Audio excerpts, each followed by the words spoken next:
They lost the fight before they even got hit, most guys. I don't know how to beat these guys psychologically before I even got in the ring with them.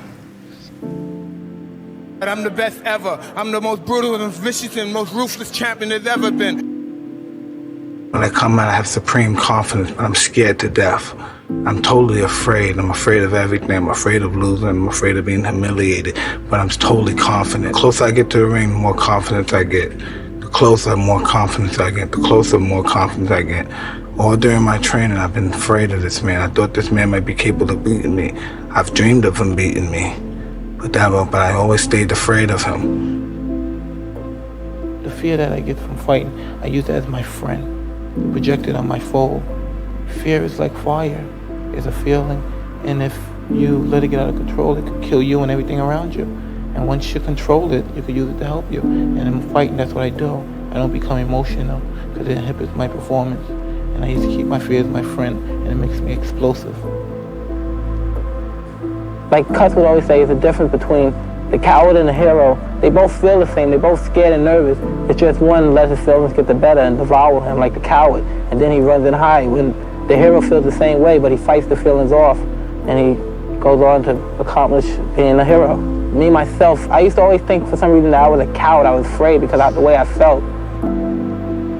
But the closer I get to the ring, I'm more confident. Once I'm in the ring, I'm a god. No one could beat me. I walk around the ring, but I never take my eyes off my opponent. I keep my eyes on him, even if he's ready and pumping. He can't wait to get his hands on me as well.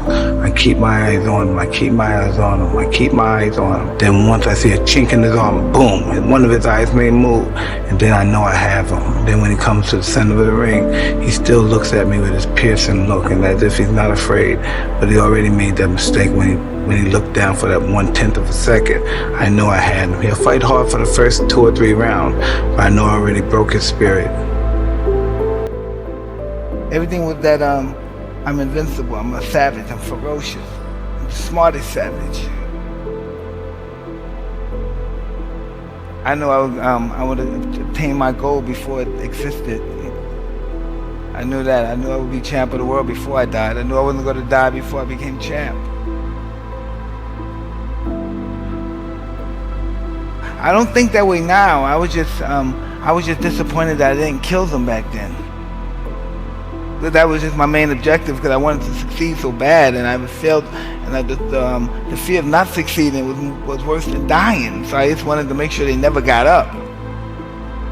You know, dying is just as glorious as living when you really think about it, because you couldn't have a life if you didn't have death, and you couldn't have death without life. So how could death be less glorious than life?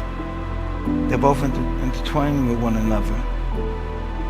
I respect a person who's willing to die for what he truly wants, even if it's love, even if it's a woman, whatever it is that he truly believes in, and that he believes that it transcends him to that level to demand for love. For instance, I look at love as a command to just rise to your greatest potential.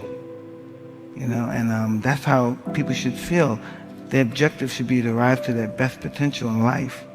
If it's to lose 30 pounds, if it's to pass a test, it should be to win a fight, to be admired by people all over the world. It should allow you to rise to your greatest potential, that you look at yourself in the most grandest fashion.